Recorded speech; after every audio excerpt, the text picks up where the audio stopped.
Gastroesophageal reflux disease, Wikipedia audio. Gastroesophageal reflux disease, also known as acid reflux, is a long-term condition where stomach contents come back up into the esophagus, resulting in either symptoms or complications. Symptoms include the taste of acid in the back of the mouth, heartburn, bad breath, chest pain, vomiting, breathing problems, and wearing away of the teeth. Complications include esophagitis, esophageal strictures, and Barrett's esophagus. Risk factors include obesity, pregnancy, smoking, hiatus hernia, and taking certain medicines. Medications involved include antihistamines, calcium channel blockers, antidepressants, and sleeping medication.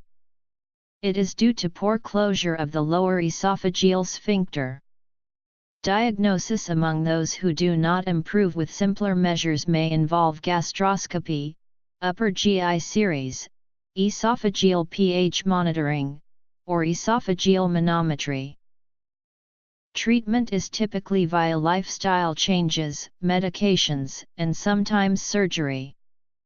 Lifestyle changes include not lying down for 3 hours after eating, losing weight, avoiding certain foods, and stopping smoking. Medications include antacids, H2 receptor blockers, proton pump inhibitors, and prokinetics. Surgery may be an option in those who do not improve with other measures. Signs and symptoms. In the Western world, between 10 and 20% of the population are affected by GERD. Gastroesophageal reflux once in a while, without significant symptoms or complications, is more common. The condition was first described in 1935 by the American gastroenterologist Asher Winkelstein. The classic symptoms had been described earlier in 1925. The most common symptoms of GERD in adults are an acidic taste in the mouth, regurgitation, and heartburn. Less common symptoms include pain with swallowing/sore throat, increased salivation, nausea, chest pain, and coughing. Reflux esophagitis, inflammation of esophageal epithelium which can cause ulcers near the junction of the stomach and esophagus.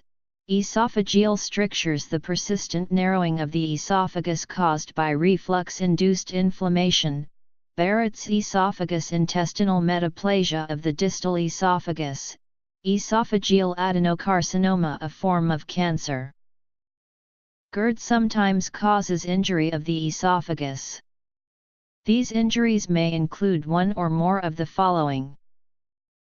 Some researchers have proposed that recurrent ear infections, and idiopathic pulmonary fibrosis might be tied, in some cases, to GERD. However, a causative role has not been established. GERD does not appear to be linked to chronic sinusitis. GERD may be difficult to detect in infants and children, since they cannot describe what they are feeling and indicators must be observed. Symptoms may vary from typical adult symptoms. GERD in children may cause repeated vomiting, effortless spitting up, coughing, and other respiratory problems, such as wheezing. Inconsolable crying, refusing food, crying for food and then pulling off the bottle or breast only to cry for it again, failure to gain adequate weight, bad breath, and burping are also common. Children may have one symptom or many. No single symptom is universal in all children with GERD. Of the estimated 4 million babies born in the U.S. each year, up to 35% of them may have difficulties with reflux in the first few months of their lives, known as spitting up. One theory for this is the fourth trimester theory, which notes most animals are born with significant mobility, but humans are relatively helpless at birth, and suggests there may have once been a fourth trimester, but children began to be born earlier, evolutionarily, to accommodate the development of larger heads and brains and allow them to pass through the birth canal, and this leaves them with partially undeveloped digestive systems. Most children will outgrow their reflux by their first birthday. However, a small but significant number of them will not outgrow the condition. This is particularly true when a family history of GERD is present. Hiatal hernia, which increases the likelihood of GERD due to mechanical and motility factors. Obesity, increasing body mass index is associated with more severe GERD. In a large series of 2,000 patients with symptomatic reflux disease, it has been shown that 13% of changes in esophageal acid exposure is attributable to changes in body mass index, Zollinger-Ellison syndrome, which can be present with increased gastric acidity due to gastrin production, a high blood calcium level, which can increase gastrin production, leading to increased acidity, scleroderma and systemic sclerosis, which can feature esophageal dysmotility, the use of medicines such as prednisolone, visceroptosis or Gleinard syndrome, in which the stomach has sunk in the abdomen, upsetting the motility and acid secretion of the stomach. GERD may lead to Barrett's esophagus, a type of intestinal metaplasia, which is in turn a precursor condition for esophageal cancer. The risk of progression from Barrett's to dysplasia is uncertain, but is estimated at about 20% of cases. Due to the risk of chronic heartburn progressing to Barrett's, EGD every 5 years is recommended for people with chronic heartburn, or who take drugs for chronic GERD. GERD is caused by a failure of the lower esophageal sphincter. In healthy patients, the angle at which the esophagus enters the stomach creates a valve that prevents duodenal bile, enzymes, and stomach acid from traveling back into the esophagus, where they can cause burning and inflammation of sensitive esophageal tissue. Obstructive sleep apnea, gallstones, which can impede the flow of bile into the duodenum, which can affect the ability to neutralize gastric acid. Adults. Factors that can contribute to GERD.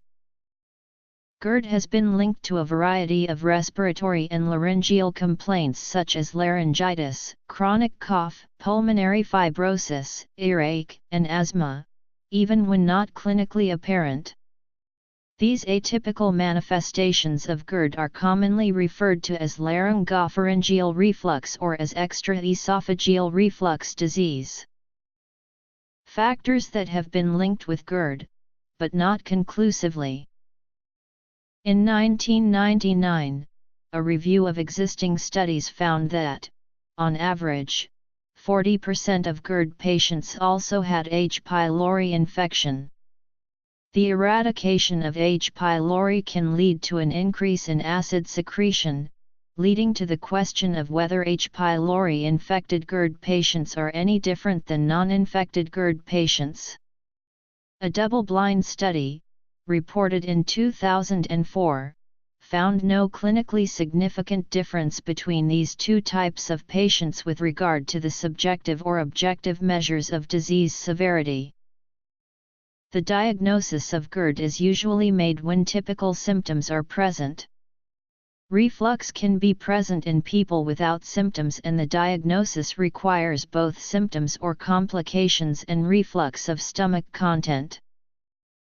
Other investigations may include esophagogastroduodenoscopy. Barium swallow X-rays should not be used for diagnosis. Esophageal manometry is not recommended for use in diagnosis, being recommended only prior to surgery. Ambulatory esophageal pH monitoring may be useful in those who do not improve after PPIs and is not needed in those in whom Barrett's esophagus is seen. Investigation for H. pylori is not usually needed. The current gold standard for diagnosis of GERD is esophageal pH monitoring. It is the most objective test to diagnose the reflux disease and allows monitoring GERD patients in their response to medical or surgical treatment. One practice for diagnosis of GERD is a short-term treatment with proton pump inhibitors, with improvement in symptoms suggesting a positive diagnosis. Short-term treatment with proton pump inhibitors may help predict abnormal 24-HR pH monitoring results among patients with symptoms suggestive of GERD. Children. Barrett's esophagus. Endoscopy, the looking down into the stomach with a fiber optic scope, is not routinely needed if the case is typical and responds to treatment. It is recommended when people either do not respond well to treatment or have alarm symptoms, including dysphagia, anemia, blood in the stool, wheezing, weight loss, or voice changes. Some physicians advocate either once in a lifetime or 5 to 10 yearly endoscopy for people with long-standing GERD, to evaluate the possible presence of dysplasia or Barrett's esophagus. Edema and basal hyperplasia, lymphocytic inflammation, neutrophilic inflammation, eosinophilic inflammation. The presence of intraepithelial eosinophils may suggest a diagnosis of eosinophilic esophagitis if eosinophils are present in high enough numbers. Less than 20 eosinophils per high-power microscopic field in the distal esophagus, in the presence of other histologic features of GERD, is more consistent with GERD than EE, goblet cell intestinal metaplasia or Barrett's esophagus, elongation of the papillae, thinning of the squamous cell layer, dysplasia, carcinoma. Causes. Diagnosis. Endoscopy. Severity. Differential diagnosis. Biopsies performed during gastroscopy may show. Endocinch, puts stitches in the lower esophageal sphincter to create small pleats to help strengthen the muscle. However, long-term results were disappointing, and the device is no longer sold by Bard. Stretta procedure uses electrodes to apply radiofrequency energy to the LES. A 2015 systematic review and meta-analysis in response to the systematic review conducted by SAGES did not support the claims that Stretta was an effective treatment for GERD. A 2012 systematic review found that it improves GERD symptoms. Endiosurgical plicator creates a plication, or fold, of tissue near the gastroesophageal junction, and fixates the plication with a suture-based implant. The company ceased operations in mid-2008, and the device is no longer on the market. Transoral incisionless fundoplication, which uses a device called Esophex, may be effective. Reflux changes may not be erosive in nature, leading to non-erosive reflux disease. Gastroesophageal reflux disease at Cully, Carlisle PJ, Shaheen, New Jersey, Viezi MF, Hiltz SW, Black E, Maudlin IM, Johnson SP, Allen J, Brill JV. American Gastroenterological Association Medical Position Statement on the Management of Gastroesophageal Reflux Disease. Gastroenterology. 135, 1383-91, 1391.E15. doi, 10.1053/j.gastro.2008.08.045. PMID 1878939. Lay summary: Liechtenstein Dr., Cash BD, Davila R., Baron TH, Adler DG, Anderson Ma, Dominitz JA, Gan SI, Harrison Me, Eikenberry So, Qureshi W.A., Rajan E., Shen B., Zuckerman M.J., Finelli R.D., Van Gilder T. Role of endoscopy in the management of GERD. Gastrointestinal endoscopy. 66, 2/1924. doi 10.1016/j.GIE.2007.05.027. PMID 176436992. Lay summary, Hirano I., Richter J.E. ACT Practice Guidelines, Esophageal Reflux Testing.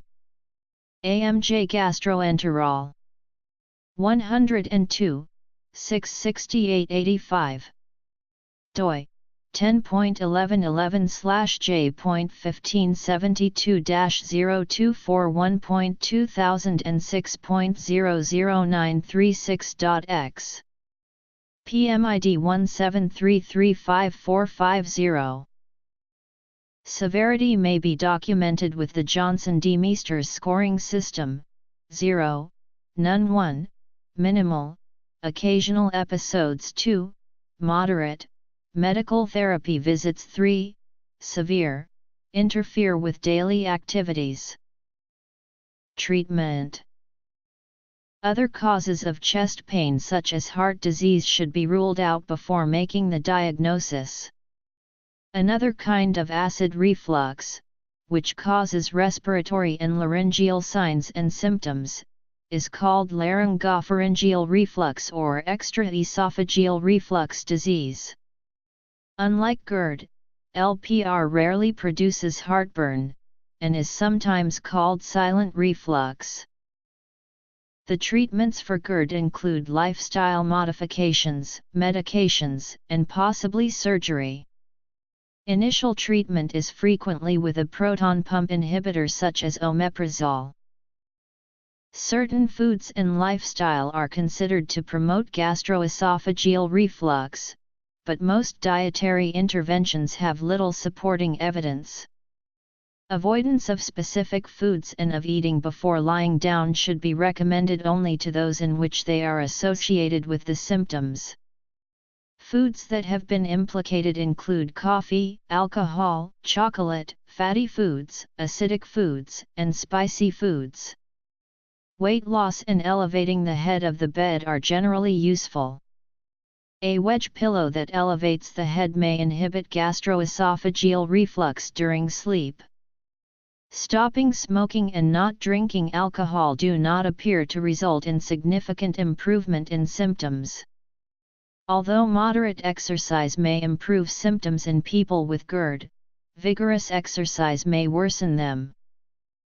The primary medications used for GERD are proton pump inhibitors, H2 receptor blockers, and antacids with or without alginic acid.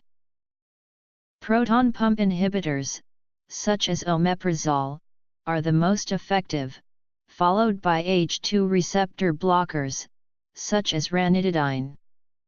If a once-daily PPI is only partially effective, they may be used twice a day. They should be taken 1/2 to 1 hour before a meal. There is no significant difference between agents in this class. When these medications are used long-term, the lowest effective dose should be taken. They may also be taken only when symptoms occur in those with frequent problems. H2 receptor blockers lead to roughly a 40% improvement. The evidence for antacids is weaker, with a benefit of about 10%, while a combination of an antacid and alginic acid may improve symptoms 60%. Metoclopramide is not recommended either alone or in combination with other treatments due to concerns around adverse effects. The benefit of the prokinetic mosapride is modest.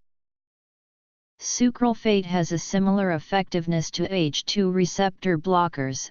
However, sucralfate needs to be taken multiple times a day, thus limiting its use.